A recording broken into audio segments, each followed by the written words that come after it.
આગામી 22 ડિસેમ્બરે અમદાવાદ ખાતે યોજાનાર ક્ષત્રિય એકતા મહાસંમેલનનું ભરૂચ જિલ્લા ક્ષત્રિય સમાજને આમંત્રણ આપવા કરણી સેના અધ્યક્ષ રાજ શેખાવત ભરૂચ પહોંચ્યા હતા। અલગ અલગ ક્ષેત્રોના રાજપૂત સમાજના સભ્યોને આમંત્રિત કરવા કરણી સેના અધ્યક્ષ રાજ શેખાવત અલગ અલગ વિસ્તારના અગ્રણીઓ સાથે મુલાકાત કરી હતી। સાથે પત્રકાર પરિષદ યોજી શેખાવતે સરકાર ઉપર તીખા પ્રહારો કર્યા હતા। ક્ષત્રિય એકતા મહાસંમેલન ન યોજાય તે માટે કાવતરા ઘડાઈ રહ્યા હોવાના આક્ષેપ પણ કર્યા હતા।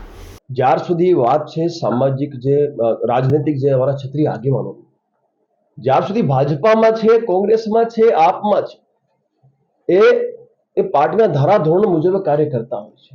એ જાયજ છે। જે મારી કરણી સેનામાં મારા નીતિ નિયમો છે એ સામે મારા પદાધિકારીઓ કામ કરતા હોય, એ જ રીતે ભાજપામાં જે રહે છે, કોંગ્રેસમાં રહે છે, એ પણ એમના ધારાધોરણ મુજબ કામ કરે, પરંતુ એમની પણ મર્યાદા હોય, એમને અમે સન્માન આપીએ છીએ, પરંતુ પડદા પાછળ એ લોકોનું યોગદાન ભૂતકાળમાં પણ રહ્યું છે, પ્રેઝન્ટમાં પણ છે ને આગળ પણ રહેવાનું છે। દરેક ક્ષત્રિય દરેક જાતિનો જે આગેવાન છે, જેને મેન્ડેટ મળ્યું છે, જે મેન્ડેટ લઈને બેઠા છે, એ લોકો 100% ક્યાંક ને ક્યાંક સાથ અને સહકાર આપતા જ હોય છે। એટલે મને ખબર છે કે ડાયરેક્ટલી એ લોકો નહીં આવી શકે, પરંતુ ઇનડાયરેક્ટલી તો એ બધા સાથે હતા છે ને આગળ વધે છે।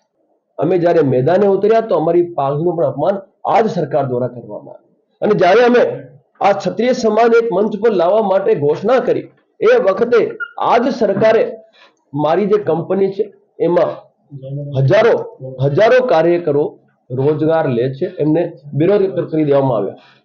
બેરોજગાર કરી દેવામાં આવ્યા। તો આ કોઈ ગુનો થોડી છે? સમાજને એક મંચ ઉપર લાવવો કોઈ ગુનો છે?